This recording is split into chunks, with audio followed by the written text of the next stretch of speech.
Ladies and gentlemen, I'm now delighted and privileged to provide you with the presidential lecture.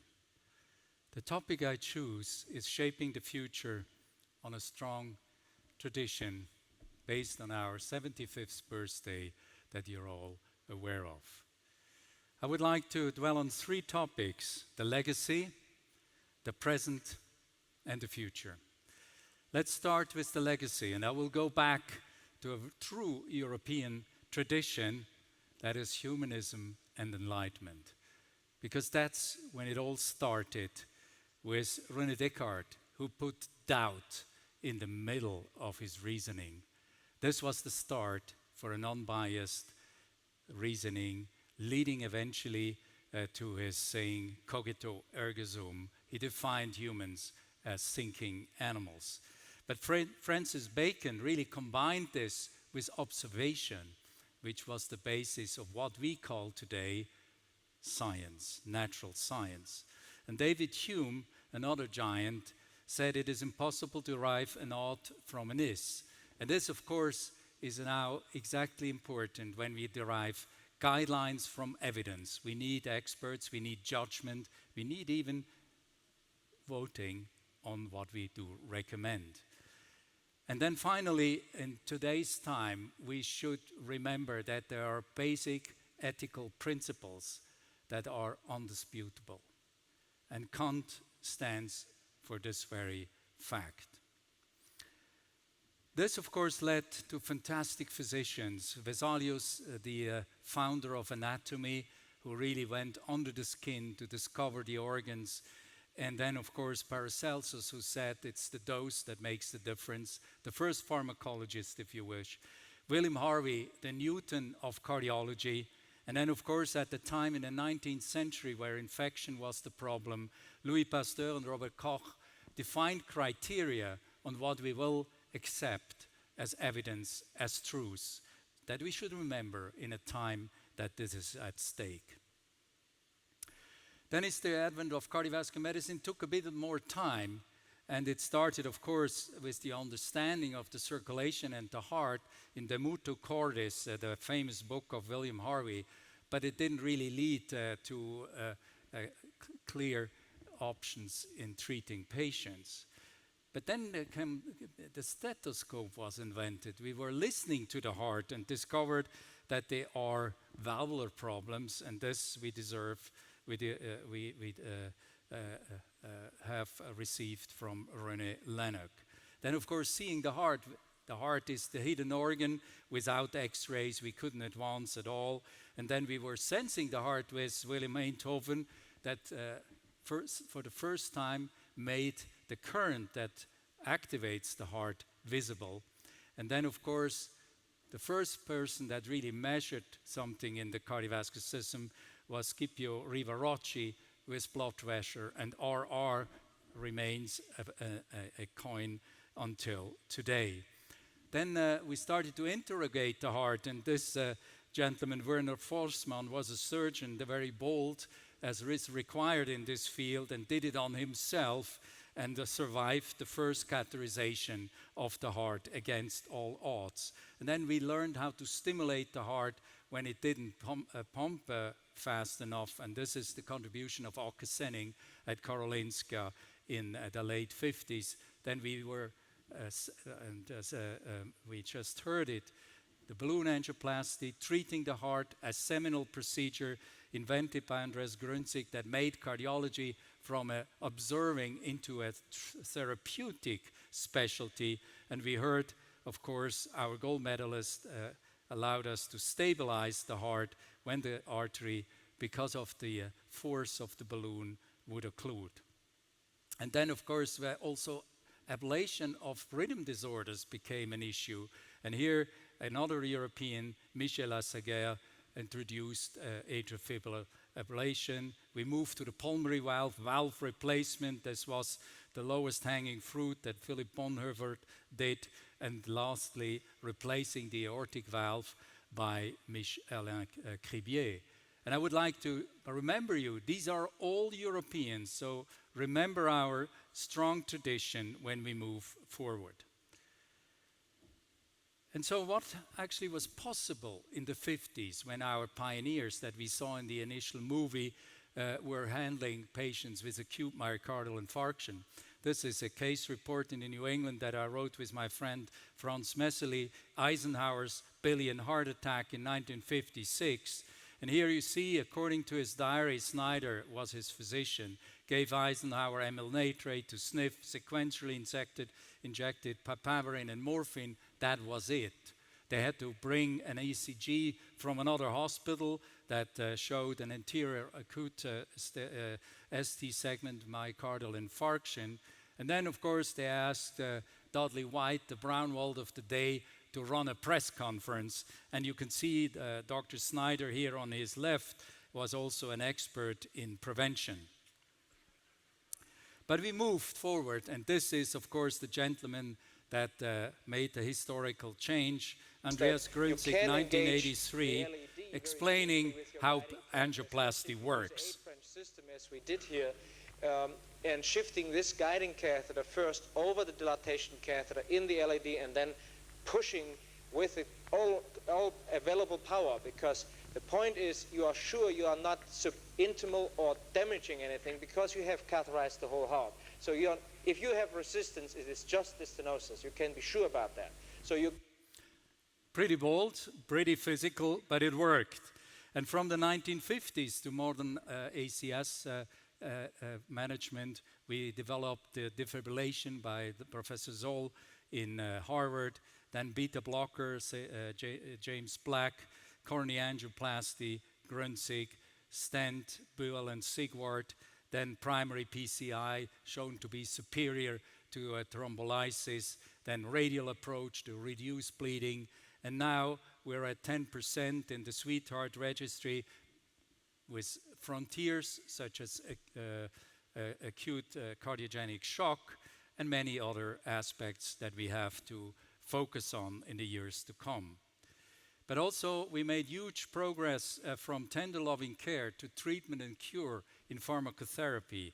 We started with herbs, with morphine digitalis, to molds and fungi that developed, led to penicillin, streptomycin, cyclosporin, and statin. Then to pills that we still use today, antibodies for PCSK9, for inflammation, and now to genetic tools, sRNAs, ASOs, CRISPR-Cas9, which of course has the potential of providing lifelong cure.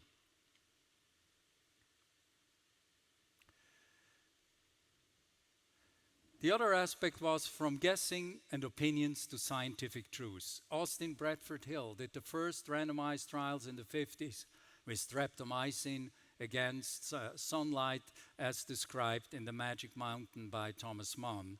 And he showed that against all odds, we are never right as we think we are unless we really do a randomized controlled trial. And this is the basis for our guidelines that we publish every year.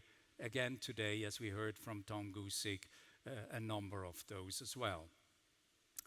And so we start with research, then we provide the guidelines. We provide educational activities as we do here in Madrid during the next couple days. Clinical practice will be observed using quality indicators. The data will go into registries. This will again provide research evidence, and we can adapt the guidelines. That is the circle of scientific discovery. So now let's look at the present. This is the ESC, cardiologists, nurses, patients, allied professionals, technicians. And to accommodate everybody, we created in 2004 the ESC associations, starting with ERA and ending up with 7 today, covering the entire field of cardiovascular medicine, together with our 7 councils, 15 working groups, and 48 national cardiac societies. To finance that, of course, we need membership. We need European grants, and hopefully we'll have more in the future. We need congresses, journals, but also our friends from industry, be it device or pharma. And then, of course, we live in a different environment, and the environment is really volatile these days, as you all read every day in the newspapers. We have changes in local regulation. Politics is as volatile as it can be. Economics also, and the European Union and FDA come up with new regulations. We have social-cultural changes. This is all we have to consider together with our competitors and friends, the American Heart, the ACC, and other educational societies. So we really live in a rapid changing environment, and therefore we developed a strategy for our society. First of all, we said we want a welcoming society. Everybody from any country, any ethnicity, any sex or gender can become member. And of course, we want to provide membership benefits, such as this Congress and many other events we provide as well. We also want high-quality data and research, and for that, we created EuroHeart, a registry that is as representative as it can be for a given population across Europe, and hopefully, with the help of our European Union friends, we can expand it. And then, of course, we want trusted knowledge, and we provide this at our congresses, but also through our high-impact journals of the ESC journal family, which is the largest in cardiovascular medicine. And then we want, of course, to move for a personalized care through these achievements. And finally, we shouldn't forget the environment. The environment is one of the most important killers at the population, and we will come back to that. And in the time when truth is at stake, when fake news are alike like evidence, we are standing up, and we even become stricter in the 24 revision of the level of evidence grading of the European Society for our guidelines. We want truth and nothing but the truth, and evidence is the basis for it. The challenges we face today is environmental hazards, which, as I mentioned, at the population level is a real killer, be it the pollution and other hazards that I will come to in a second. Then we face the obesity pandemic, and this is, of course, the visceral fat and all the conditions associated with it I will dwell on in a second. And then an aging society, remember that most of our disease states are massively age-dependent. So here are the environmental hazards. It's climate change, chemical, soil, water, and air pollution. It's noise and light pollution, and it's plastic. And we have to stand up in politics as well, and we do this as an ESC at the European Union level now, where we have good access to the leadership and the decision makers, because this involves politics as well, not just medicine. And then, of course, we have this obesity pandemic. Every year, every population in every country increases its body weight a little bit. And today we have really a pandemic, I should say. And this affects not just the way we look, it increases blood pressure, it causes dyslipidemia, MASH, fatty liver, insulin sensitivity changes, glucose metabolism, renal dysfunction, diabetes, microbiome dysbiosis, and of course inflammation through the adipocytes in the visceral fat. And then, of course, we have an aging society. This is just a comparison of Europe, of Egypt with the United Kingdom, where I currently work. And you see that this is the fastest growing part of the population is the elderly. So, and in this context, it's important to remember that cardiovascular disease is massively age-dependent. Western societies are aging compared to the African ones, which are more younger, and they're very elderly is the fastest growing age group. And thus, in spite of all progress, the number of patients with cardiovascular disease will grow. So we have to really understand why we age and why our organs age and cause disease we're facing. And here is on the right-hand side a summary showing that cellular senescence, epigenetic changes, genomic instability, and mitochondrial dysfunction explains why we move from a healthy heart when we're young to one that may have rhythm disorders, left ventricular hypertrophy, stiffer hearts, HFpEF, and of course also changes in vascular function leading to what we treat every day. But finally, we say we want to stand up in Europe for rational thinking of enlightenment, for science and truth against alternative facts, for a humanistic approach to care for those in need.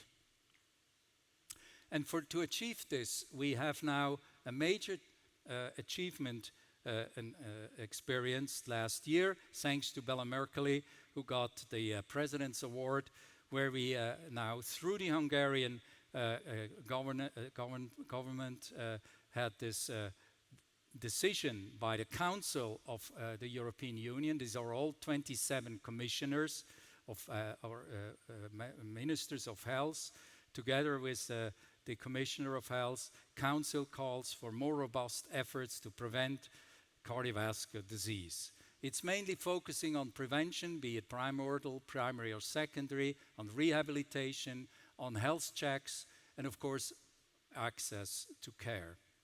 And here are our 3 aims that we proposed, and hopefully they will follow this advice. Embracing the power of AI, we want large registry, strengthening data collection and use for better patient outcomes, restoring the EU as a world leader in cardiovascular research, according to our legacy, improving population health, of course, for more resilient society. So now let's ask, what is the future? And of course, when I thought about it, I don't have the foggiest idea. So I asked Laura, and here is her answer. The European Society of Cardiology is entering a new era. We see 5 big opportunities: AI and digital tools to guide care, new subspecialties like cardio-oncology and cardiometabolic care, registries and data giving us real-world evidence to influence practice and policy, career development with stronger mentoring and training for the next generation, and global collaboration and advocacy. So ESC is not only a scientific society, but also a global voice for cardiovascular health. Together, these mean better science, stronger careers, and healthier patients. Okay, so let's listen to her. And the best way, of course, is to predict the future, is to create it. And based on this advice, we're in good shape. And indeed, we listen to that advice and transform the ESC into a digital cardiology society, moving from traditional medicine to one where we have an avatar or AI algorithms as co-pilots.